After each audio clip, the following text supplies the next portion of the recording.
Well, I was born on the 13th of July 1931 at a Swiss mission hospital called Elim, situated about 15 kilometers away from Louis Richard.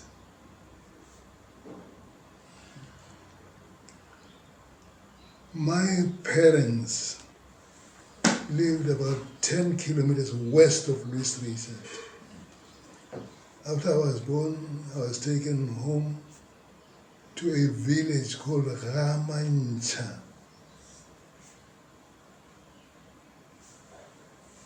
Now that village was a Dutch Reformed mission station founded by my great-maternal grandfather, Mr. Abraham Mukoditwa. That's where I spent my early life and started attending school there, from sub A to standard 5.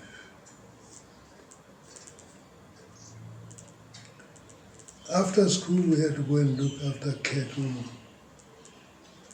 the domestic animals that were kept by my grandparents. And the game that we enjoyed playing was swimming in slow-flowing river infested with bilharzia snails. I was infected by bilharzia. I was admitted twice at Elim Hospital because of that condition. Many boys whose parents were not enlightened actually eventually died of bilharzia because they didn't know how to treat it. So my grandparents took me to Elim Hospital, where I was hospitalized twice. And then that was it. And the area where we stayed at Ramancha had a wonderful view of the southern slopes of the Zoutwansbeek Mountains. So it was a pleasure viewing the beauty of nature there. And the main means of transport was our feet. If we wanted to get to those mountains, we had to walk. That way there was nothing to use other than walking.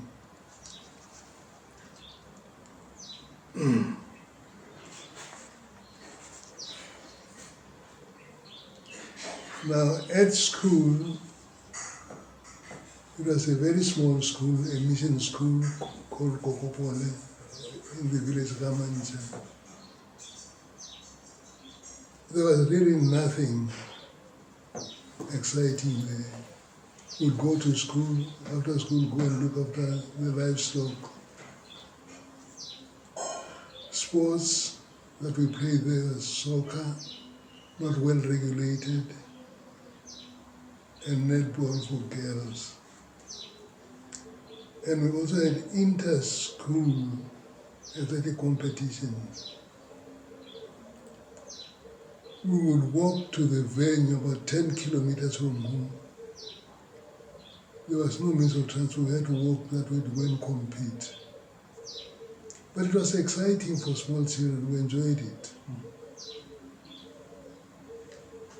In the classroom, I think I was doing fairly well. I was not even aware of the competition, we were just writing tests, saying, no, you are number 1, you are number 2, not knowing what really that meant. After passing standard 5, because the school went from sub A to standard 5, I had to move to a school where there was standard 6. It was another Dutch Reformed mission school called Stephan's Hofmeyer Primary School. A well-built school for a rural area, with proper classrooms and proper school furniture. And proper playground for the children during breaks. Now, there I started enjoying schooling because in addition to the subjects that we taught in the classroom, we had practical subjects, which we enjoyed doing.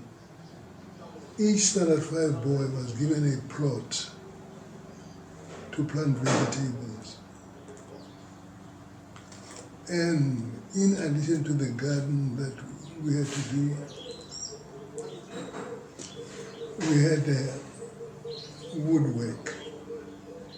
Each standard 5 boy had to make a 2-seater desk. So the school was not buying furniture, it was producing its own desks for the children there. And another hobby after that, the practical subject we were doing at school, we enjoyed mountaineering. Because this village was placed at the foot of a mountain. We used to enjoy going up the mountain until one day, when we were right high on the mountain, somebody said, "Here is a leopard." You should have seen us rolling down the slopes, running from a leopard that we had not seen anyway. He was just playing as a fool. There was no leopard. But there were leopards in that area, and tigers. So we enjoyed that, mountaineering, and also fishing. We used to go around catching fish there, which was part of the relish when we had supper or we liked at home. Those were the games we enjoyed playing. And the school again, Stefan Hofmeyr, excelled in the athletics. Every year they came out top in athletics. And so that's where I started enjoying schooling. Unlike at the previous school where life was actually dull. But at Hofmeyr, everything was brilliant. We were very active, handwork, gardening, mountaineering, fishing, and also, of course, swimming in the river. The river was also infested with bilharzia snails. So we were risking our lives, but not realizing that we were caught in danger. What about the teachers, Dr. Seboni? Did you have good teachers during those days, or was it Well, mission at school the first teachers? school, we had a problem because the teachers were oldish. When we had to go for athletics, we would go there as school children without a teacher. So the senior boys were in charge. When we had to go for soccer, instead of coaching us, they were spectators. But at Hofmeyr, we had very active teachers there who were good soccer players. One of them played for a team in Johannesburg. He come over the weekends to come and play for a team in Western Township, Mr. Majokani. So the teachers there were active and they enjoyed playing with children. But at the first school, no, it wasn't exciting. And what else can I say about the teachers? Subject Subject knowledge? teachers, well, I guess they were good teachers at Hofmeyr. The father to Mampela Rampele, you know, I've heard about him. Yes, Dr. Rampela, yes. Yeah, Dr. Rampele. The father was our principal. He was a good teacher, but very strict. Mr. Majokana was a good Afrikaans teacher. Mr. Bolela was teaching us nature study. We enjoyed their lessons. And when I completed standard 6 at Stefan Hofmeyr, I moved to Sophia Town. for my secondary education, from 1 to Form 3. I attended Johannesburg Bantu High School.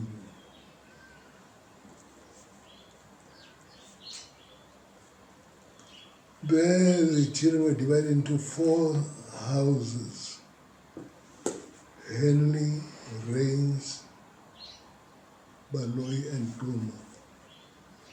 Those were the names of the houses. I belonged to the Pluma house. We were small boys who couldn't take part in the competition. There were big matric boys there who monopolized the space in the teams.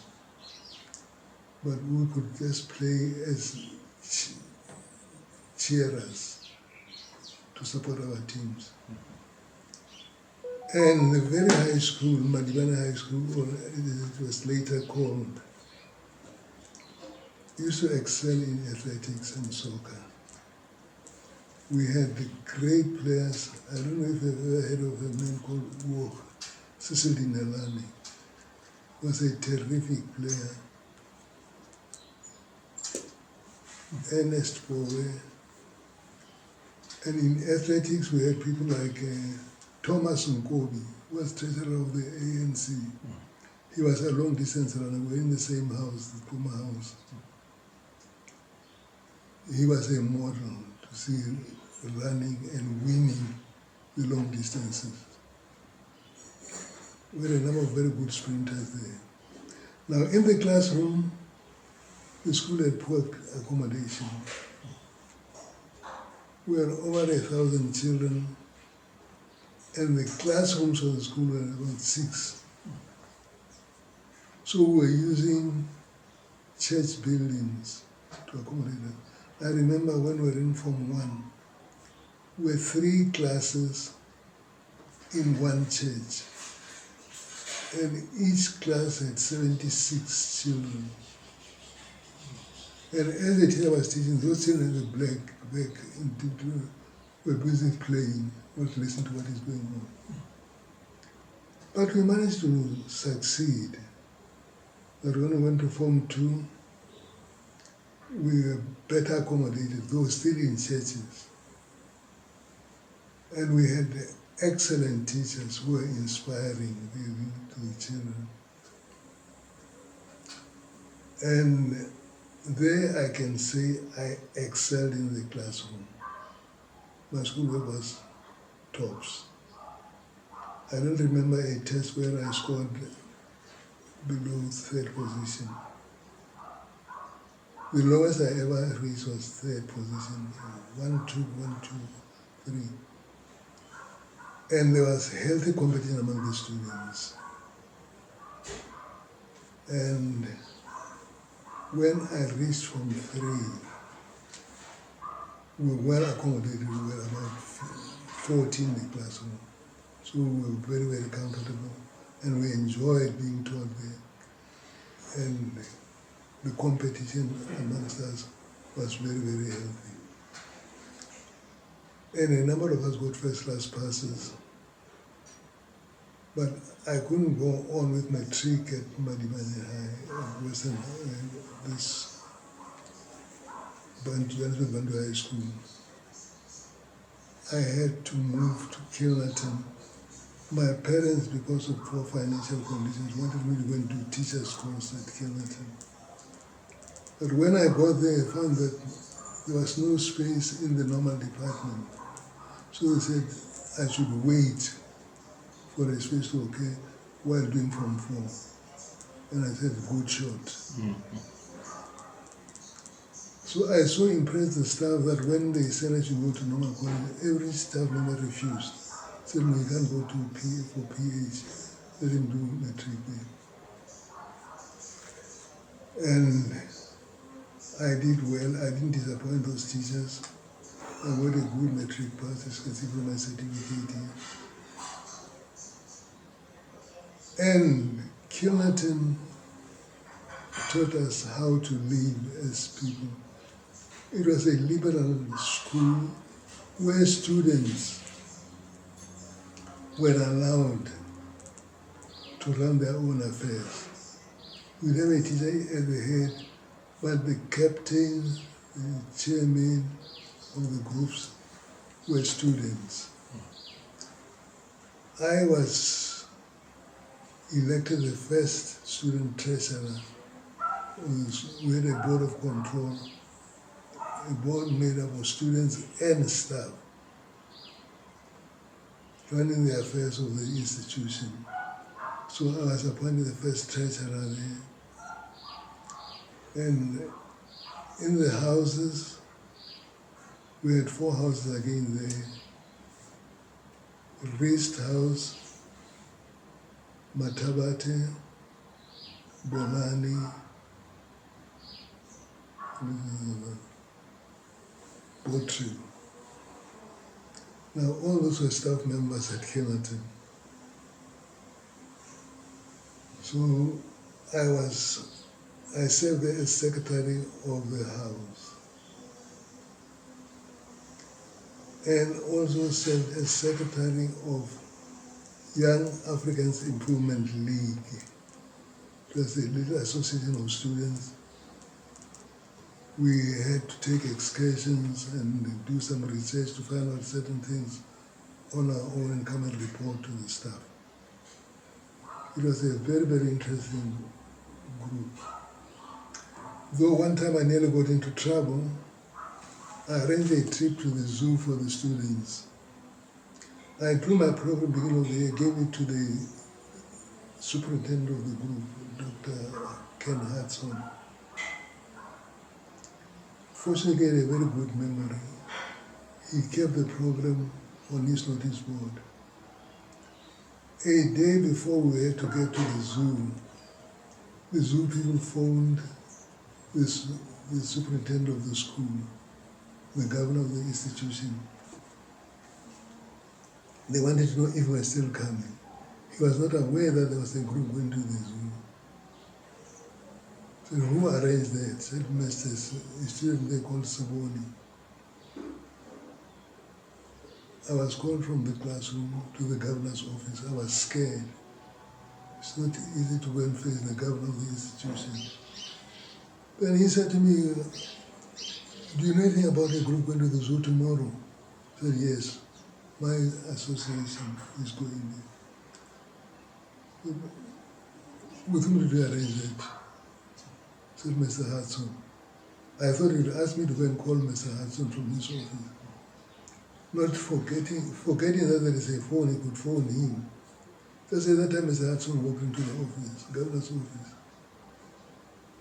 Said, Mr. Hudson, are you aware of a group that is going to the zoo tomorrow? He said, yes, Yale, he's the secretary. So I felt very, very happy that Dr. Hudson had such a good memory, could remember the program all the time. Now, those are some of the activities we enjoyed at Kennington. And as I already pointed out, that it was a liberal type of school. You would never be punished for what you say in a debate. Unlike some schools where you say something not pleasant to the staff, you'll be expelled. But at Kennington, they would call and say, no, I think you are factually not correct there. You should have said something like that. They were really building us into good leadership. And I'm not surprised that many of those Kennington students did very well outside after leaving the institution.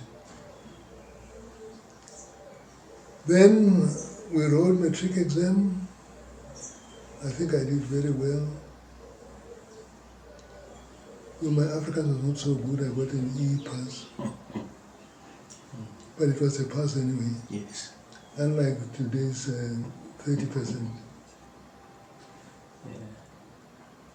And then other symbols, math I got a C, geography I got a C, history I got a B, Northern Soto I got a C.